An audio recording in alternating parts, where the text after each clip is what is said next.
Welcome to This Explainer. Today, we're diving into something deeply fascinating, a philosophical essay by Xu Fang called A Celestial Always Dwells in Contentment. And let me tell you, this text presents a pretty radical, stark dichotomy. On one side, you've got this exhausting, never-ending engine of human desire that we're all so familiar with. And on the exact opposite side, a state of true, unshakable tranquility. It's the kind of text that really forces us to take a hard look at how we're living our daily lives, and it asks us to completely reconsider what actually brings us peace. So I want you to really ask yourself right now, when will it ever be enough? Think about your own life, your goals, maybe your next big purchase or career move. Where exactly is the finish line? Now, that's not just a rhetorical opening to grab your attention.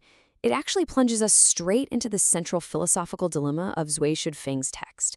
We are constantly seeking, constantly acquiring, but are we ever truly, completely satisfied? Well, the text gives us a pretty brilliant, no-nonsense answer to that dilemma. It says, one cannot have the best of both worlds. Wings will not grow on a tiger's back. Xu Feng uses this super vivid metaphor to lay down the absolute core rule of his philosophy. Basically, you absolutely cannot combine relentless earthly ambition with spiritual peace. You can't be this fierce, hungry tiger constantly hunting for more and somehow expect to sprout angel wings and float blissfully above it all, you know? You kind of have to choose your nature. Section 1. The Endless Human Pursuit, a Cycle of Desire. To truly understand the choice we have to make, we first have to look at the trap we're already caught in. The source text describes the human condition with this chaotic, almost breathless energy. It creates a really clear contrast between two completely different ways of living. On the human side, we're described as being forever striving after desires, grieving over poverty and low status. We're constantly comparing ourselves to others, just running about in endless toil. But on the flip side, we have the celestial ideal. The celestial adapts with ease, they flow freely with fate and affinity, and they just respond spontaneously to whatever circumstances pop up. So one is a state of constant grinding friction, and the other is a state of absolute flow. Let's look at how this builds, because human greed doesn't just sit still, it escalates, and it escalates fast. The text maps this out perfectly. You get 10,000, and suddenly you want 100,000. You reach 100,000, you immediately crave 1,000,000. You buy a house, you start dreaming of a palace, you eat delicacies, and now you're eyeing the rare treasures of the sea. It literally never stops. The text even jokes that you get a raincoat and suddenly you need an umbrella. You get a wife and suddenly you desire a mistress. You're literally sitting there eating one meal while already stressing about the next. And that brings us to this absolutely crucial point captured right here. The human heart knows no bounds, like a snake trying to swallow an elephant. I mean, what a striking, almost grotesque image from Zifeng, right? Picture that. A snake unhinging its jaw for a meal entirely too massive for its own body. And the result of this endless pursuit? The text summarizes it bluntly. The very moment you begin to pursue, affliction arises. We're left mired in worry, suffering, and misfortune simply because we refuse to stop trying to swallow elephants. Section 2. The Celestial Way. Contentment in the Present. So here is the proposed solution to all that chaotic, desperate grasping we just talked about. But to understand it within Xu Feng's specific philosophical framework, we need to properly define our terms. A celestial isn't some mythical fairy floating around on a cloud. A celestial is a state of being. It's someone who dwells in contentment, follows the flow of destiny, acts in harmony with true nature, and moves unbound and at ease. Put simply, a celestial is someone who has intentionally stepped off the treadmill of desire and decided that right here, right now, is actually perfectly fine. Xu Feng grounds this lofty concept in a very relatable everyday example. He asks us to imagine the true happiness of a couple running a small, honest grocery store. It operates with care and it provides just enough for a full, good life. That right there is happiness. But human ambition, which the text actually likens to a demonic camp, whispers, hey, why not expand? Why not build massive chain stores, recruit armies of staff, stir up a frenzy of noise, and make your neighbors completely envious?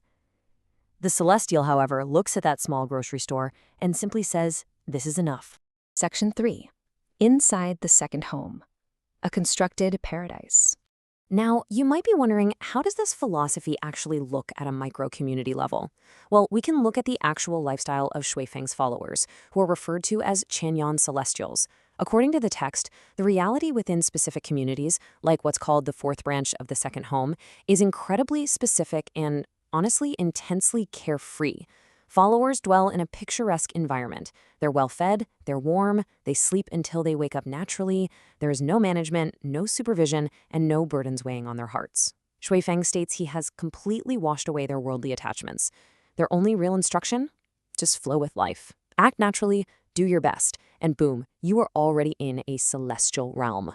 And get this, they intentionally keep this paradise hidden. The text argues fiercely against seeking worldly popularity or even having highly trafficked websites for their community. Why? Because of the philosophy beautifully captured in this quote. An orchid blooming in a remote valley does not wither out of shame simply because no one admires it. The community actually prefers the tranquility of an unknown existence. Cultivating immortality, Shuifeng argues, is just much more beautiful and peaceful if the rest of the world doesn't even know you exist. Section 4. The Guide's Burden. The Macro Mission. So, while the Chanyan Celestials are busy sleeping until they wake naturally, someone has to keep the lights on, philosophically speaking. There's an overarching global mission happening in the background, and this brings us to the role of the guide, which refers to the leader, Shuifeng himself. The guide's definition is pretty heavy. He is tasked with ensuring all paths, teachings, religions, and philosophies eventually converge into one source, in reverence for what is called the greatest creator. The followers? They just have to focus on being peaceful celestials. But the guide? The guide handles the massive, world-altering work of the Tao. To put the scale of that work into perspective, the guide's stated mission is staggering. The goal is to establish 256 Life Shanyan branch communities across the globe. 256. The aim is to create one global family and one harmonious world. It is a massive, massive contrast to the quiet, carefree life of the individual follower. Yet, despite carrying this massive responsibility, the guide maintains profound detachment. The text gives us a really fascinating example of this. Apparently, there was an article circulating at one point claiming the second home faces disaster. Naturally, people panicked. But the guide?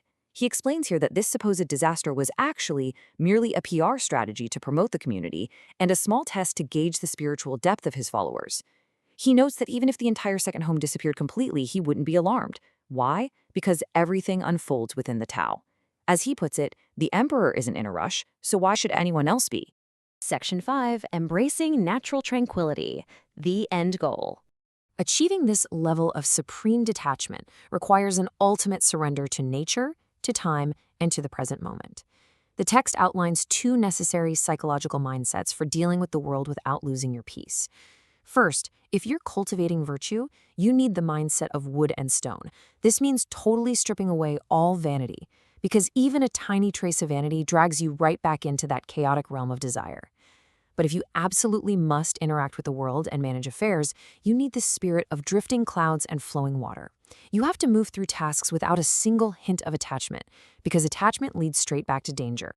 So what does a successful day actually look like in this philosophy? Well, the text lists these simple, everyday actions. You watch the clouds roll in the sky. You observe the blossoms bloom and fade right by your doorstep. You watch birds fly, listen to dogs bark, watch brightly colored fish swim joyfully. And wonderfully, the text notes that the male and female celestials are handsome, beautiful, and full of spirit. So why not enjoy a little romance and playful flirtation? You are literally sitting atop a mountain of gold, the richness of life itself. So why not enjoy yourself on the path to immortality? Shuifeng summarizes this entire worldview in a pretty beautiful, poetic stanza. An inch of time, an inch of gold. The path to immortality flows through the passage of time. Through wind and frost, through sunshine and mist, a celestial is always in contentment. So true celestial contentment isn't about trying to escape time, it's about flowing peacefully with it and appreciating every single inch of it as if it were gold. Which leaves us right here. The text asks one final, deeply piercing question to challenge all our manufactured anxieties. Everything is so peaceful and natural. Why stir up sorrow and joy before the rain even falls? Think about that.